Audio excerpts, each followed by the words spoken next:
Alice, are you there? I need to talk to you about your father's funeral next month. Will you be there? Hey, Gertrude. Yeah, of course I will. A bunch of our relatives will be there too, right? I haven't even met some of the people on my dad's side. Seems like it's gonna get busy.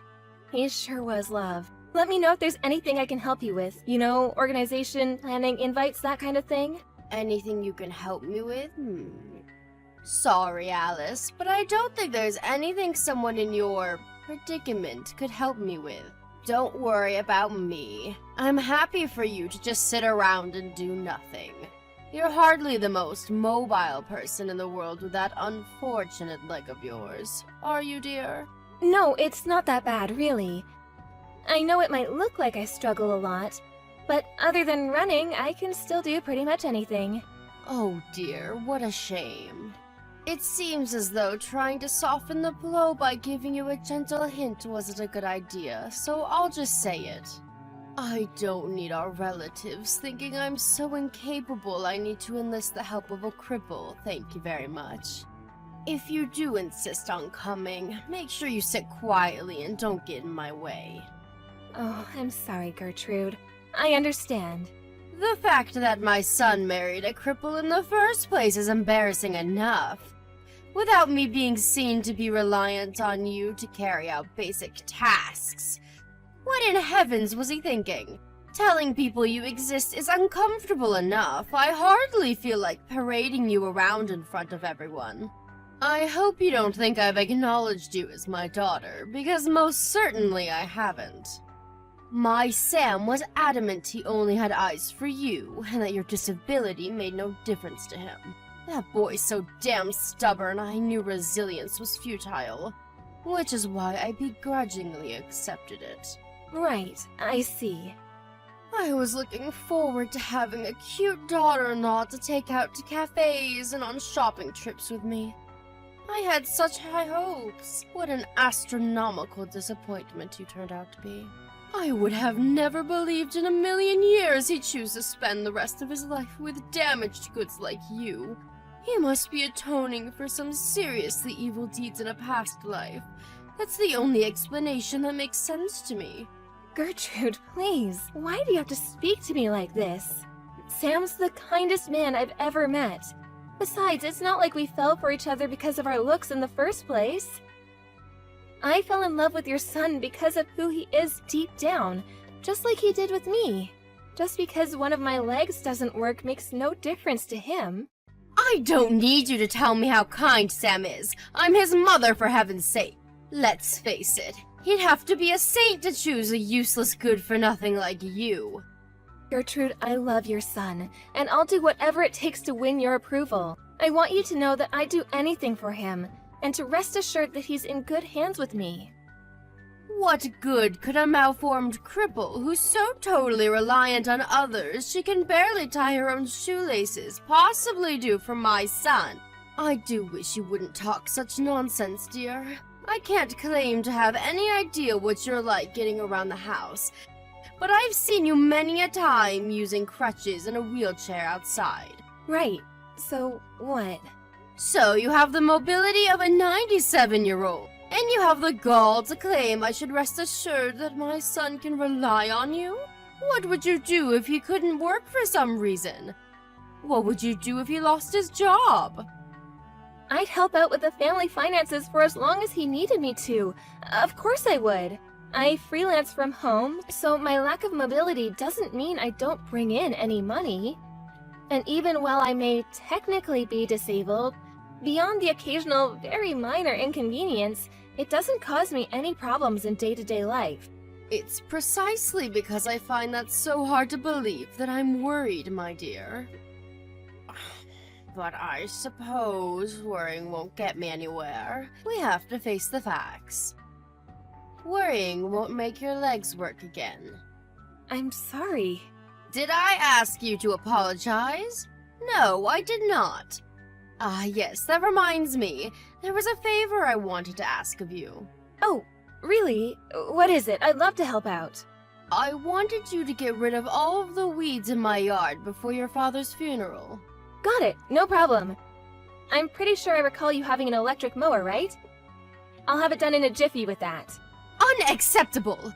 Do you know how weeds work, my dear? Let me tell you about weeds. Much like how you've got your claws buried in my son's heart, weeds take root deep within the soil. I want you to pull every last one of them up, roots and all. The electric mower simply isn't going to cut it. You have to do it by hand. Oh, wait a second. Will that be difficult for you, with being a cripple and all? No, don't worry, it's fine. I'll have it done before we leave for the funeral, I promise. I expect great things, Alice. This should be interesting. You might actually be of some use to me for the first time in your life. Alice, you've really gone and done it this time, you silly girl. Hi, Gertrude. Did I do something wrong? At the funeral. You told all of your relatives you cleared out all of the weeds in my yard, didn't you? Well, yeah, kind of. But it's not like I was especially eager to talk about weeds or anything. It's just that everyone was discussing gardening, so I mentioned what I did in your garden this afternoon. After I got clearing out the weeds, you asked me to plant some flowers in the freshly invader-free soil, did you not? One of my relatives was really curious, and she asked me all kinds of things about how to plant and care for the flowers. That may be so, but why did you have to be so idiotically honest? Some things are better left unsaid. Huh? What do you mean? Are you trying to make our families think I'm the kind of person who forces her disabled daughter-in-law to clear out the weeds in her garden? You're so thoughtless and insensitive. Ugh, how could you do this to me, you little ingrate? I'm your mother-in-law, did you forget that? Would it hurt you so much to say some nice things about me once in a blue moon, or to try and uplift me instead of destroying my reputation? Oh, look, Gertrude, I'm sorry. I didn't realize I was doing anything to upset you. It wasn't intentional. I doubt anyone even remembers what I said about the weeds, and besides, even if they did, why would they think you forced me? It was the flowers they were interested in. I honestly don't think you have anything to worry about. You don't know that for sure. I do wish you'd think before speaking every now and then, dear. Right, you're right. I'm sorry. If you mean it when you say you want to win my approval, making me happy should be your #1 priority. In spite of that, all you seem to do is upset me. Do you enjoy making me suffer? No, of course not. I told you I didn't mean to. I'm sorry. In that case, you better make damn sure that whenever you talk about me in front of others from now on, it's nothing but praise. Praise and more praise. I want everyone to know how fantastic I am. If anyone asks, the only reason you cleared out the weeds and planted those flowers was because you wanted to help me so badly that you volunteered of your own accord. Are we clear? We're clear. Good grief. It looks like your leg isn't the only thing that doesn't work. The fact that I have to explain things that should be as plain as day in minute detail makes it abundantly clear that your brain isn't operating at full capacity either. Are all cripples like this? Gertrude, please. I'd really appreciate it if you would stop calling me that, and I'd like it if you stopped thinking of me as nothing more than my disability. Other than one of my legs not working, I'm no different to you or anyone else. Oh, now I've heard it all. A bottom-dwelling leech who's only able to exist thanks to my hard-earned tax dollars thinks she's the same as me? Please stop being so horrible. Do you think I chose to be this way? Do you think I enjoy it? It makes me sick the way you cripples roll around in your wheelchairs while you suck up the tax dollars of hard-working Americans like me without a care in the world. You assert so boldly how you're no different to me and other normal folk that I believe you might actually be delusional enough to believe it. But the truth is, without sponging off the tax money of decent, respectable people like us, defective articles like you wouldn't have a leg to stand on, would you? Pardon the pun. I know you can't help the way you are, but you could at least try being a little more damn humble. I'm not gonna deny it. Maybe there are some disabled people who behave arrogantly and act like the world owes them something. but most of us are incredibly grateful for any help we get. Are you really? I wonder. Consider the following. You, damaged goods in the real sense of the term, managed to bag yourself a high-spec guy like my son. You're privileged enough to be enjoying a happy, fulfilling life of the kind that in a just world would only be possible for normal people. That seems pretty damn arrogant from where I'm standing. Disabled folk have the right to be happy, too. Throw away these despicable ideas of yours at once. You may have been married for a year now, but I bet not a day's gone by where my son hasn't regretted choosing you to be his wife. How about you hurry up and accept how miserable you make the people around you and do my son the enormous favor of divorcing him and getting out of his life once and for all? Wait, are you telling me to leave Sam?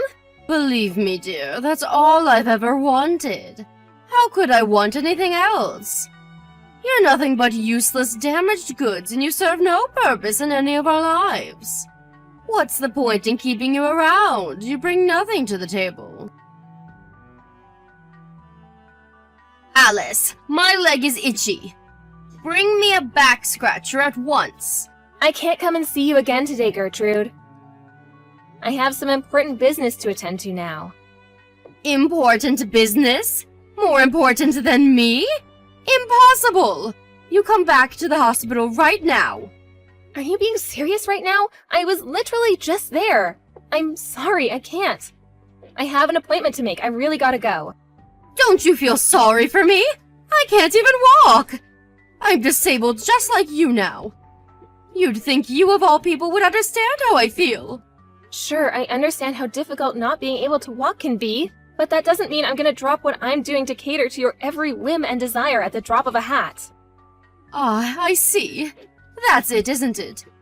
You were born disabled. You could never understand how it feels to be an able-bodied person who suddenly loses use of their legs in a horrible accident. Not only that, but you'd think it was enough that I'm now unable to walk and forced to live in a wheelchair. But no, I just had a lawyer show up. Do you know what he wanted? He demanded I pay the full amount to cover the repair fees for the damage done to the house. I hardly see how that's a surprise after what you did. You drove your car into someone's freaking house. I suggest you talk to your insurance company about that. I'm not familiar with this kind of thing, but there's a chance they might be able to cover it. I'm certainly not going to be any use to you on this one. I have no idea what to do. I don't know anything about legal proceedings, and besides, this is all backwards. The owner should be paying for the damages her house caused to me. Just because I mistook the accelerator for the brake pedal in a moment of confusion doesn't mean I should be punished financially. I've already suffered enough. Surely you should just be thankful that poor old lady wasn't home when you planted your car in her living room. She could have been killed. And look, I know this isn't easy, but there is still a chance that with lots of hard work, rehabilitation, and some positive thinking, you could walk again one day. Maybe so, but there's no telling how long that could take. I was supposed to be going on a girls' holiday with my friends next month. There's no way I'll be going now. What did I ever do to deserve this? Life is cruel. I know this is horrible, Gertrude, but you can't give up. What else can you do but try your best? I know this is gonna sound heartless, but there's no avoiding the fact that you're the one who caused this accident. Besides, you're not the only one involved here. You destroyed some poor lady's house with your careless driving. I think you should show a little remorse. Like I told you, all I did was make one teeny tiny mistake. Since when did you become the world's highest moral authority? Get off your damn high horse. You don't seem to have any idea how much worse this could have been if that lady had happened to be home when you plowed through her house. You shut your goddamn mouth! I can't live like this. I've had enough already. I want to go home. Hospital food is so disgusting it makes me want to vomit, and they even decide when I go to bed. I can't take it anymore. This is not where I'm supposed to be. You're getting discharged next month, right? That's right. But that's too long. I don't know if I can hold out until then. It's not like being all cooped up in here is going to make me any more likely to walk again. I'm just suffering needlessly. Gertrude, please. They're doing important tests on you every day, and they're giving you rehab sessions for crying out loud. It might not be nice, but it's a necessary step in your recovery, and also for getting out of there. Please do your best. We believe in you. Oh, that reminds me. I wanted to talk to you about what happens after I get discharged from this god-forsaken hellhole. I've decided I'm going to live with you and Sam. Huh? Don't act so surprised. I live in a wheelchair now, you know. How am I supposed to get by without anyone to look after me? There are tons of people in wheelchairs who live alone. Sure, things will undoubtedly be difficult at first, and we'll be around to help you while you get used to everything. Wait a second. You're not trying to tell me I can't live with you, are you? I know you wouldn't do that. Yes, that's exactly what I'm saying. I'm sorry, but you can't live with us. It's impossible. Why not? I'm Sam's mother. We're family. I know that. But Sam has no intention of letting you move in with us either. You're lying. There's no way my lovely, kind, caring Sam would let his own mother down in her hour of need. He's not like you. Oh, Gertrude, I'm really sorry to have to bring this up at a time like this. But you've been horrible to me ever since we met. Me? Horrible to you? What in heaven's name are you talking about, young lady? I have no recollection of doing any such thing. You make fun of me for being disabled? You do nothing but insult, demean, and belittle me at every opportunity. You probably treat your garbage better than you do me. All I've ever done is tell the truth. Whether you think something is true or not gives you no right to abuse me. I did my best to build some kind of positive relationship with you because you're Sam's mom and I wanted us all to get along. I wanted to win your approval so badly that I held my tongue and tolerated everything you said to me in the hopes that one day you'd finally give me a chance. But Sam told me I shouldn't keep putting up with it. And you know what? He's right. Fascinating. Just fascinating. What a riveting story. Not. What's your goddamn point, noodle leg? None of this has anything to do with me. I will be moving in with you. I won't be able to get by otherwise. Please start looking into disability-friendly accommodation, or if you're so tired of living alone, care homes. Because you are absolutely not moving in with us, and that's final. You don't have to take my word for it. Sam says he's gonna message you soon, so be my guest and wait to hear it from him if you like. The sooner you understand and accept this, the better. No way! Sam would do anything to help me, no matter what. I'm his mother and he loves me. I won't lose to an arrogant, wet behind the ears little ingrate like you. Gertrude, this isn't about winning or losing. I'm moving in with you. We're not negotiating here. This has already been decided. Your opinion is irrelevant and I never asked for it. I can't believe that you of all people would treat me so cruelly and heartlessly despite having been disabled your whole life. You should understand what I'm going through more than anyone.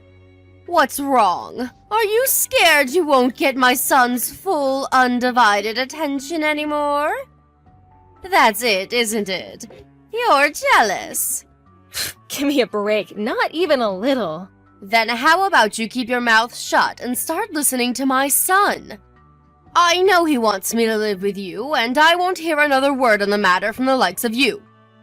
Stop interfering where you're neither needed nor welcome, you little witch. You've got some explaining to do, Alice.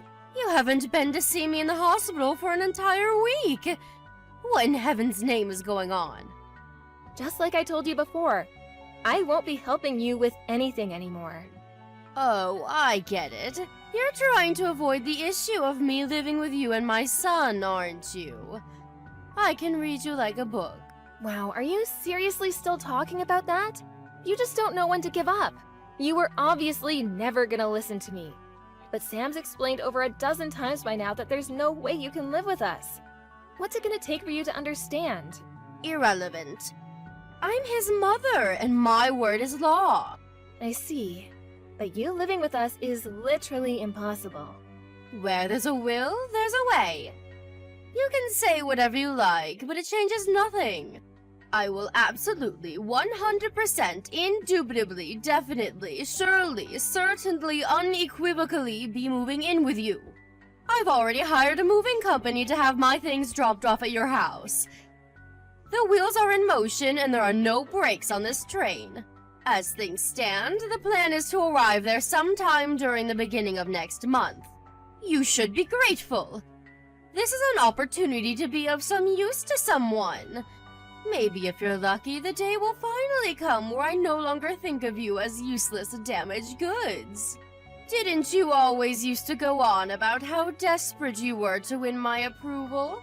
Well, this is your chance to prove you've got what it takes. You're already making preparations to move in with us? Wait a sec. You mean you're moving abroad with us? Huh? Abroad? Yep. Me and Sam moved to the UK last week. That's why we can't visit you in the hospital anymore. Wait a sec. What? The UK? This is the first I've heard of it. Right? That's because we didn't tell you. Why did you move to the UK? This makes no sense. Hold on a second. Is this something to do with Sam's work? Bingo! So we're gonna be away from the States for a little while. Damn, I can't imagine how awkward it's gonna be when the moving company guys arrive with all your stuff at the house that we no longer live in. How many times did I tell you moving in with us was impossible? I wasn't exaggerating or making excuses. I mean, it's literally, physically impossible. Maybe so, but you didn't tell me why, did you? This could have all been avoided if you just let me know. Ugh! Come home this instant! We didn't tell you because we didn't want you bugging us or getting in our way while we were getting ready to move abroad. Besides, we thought it best to keep it quiet on the off chance that you were actually crazy enough to invite yourself. Where does this leave me? What am I supposed to do now? Where am I supposed to go when I get discharged from the hospital? Not my problem. Figure it out yourself. Oh, that reminds me. We did leave a bunch of leaflets containing information on local care facilities and specialized apartments for disabled folks on your living room table. There are some with info on live-in carers, too. Take a look at those and plan your life yourself. Are you abandoning me? How could you do this? I'm in a goddamn wheelchair! This is an unacceptable way to treat your mother-in-law. I don't want to understate how horrible and unfortunate your accident was, and I feel for you, Gertrude, I really do. But me or Sam have no intention of looking after someone as incredibly selfish and egotistic as you. You're the one who caused the accident. In spite of that, you still haven't apologized to the poor old lady whose house you destroyed, have you?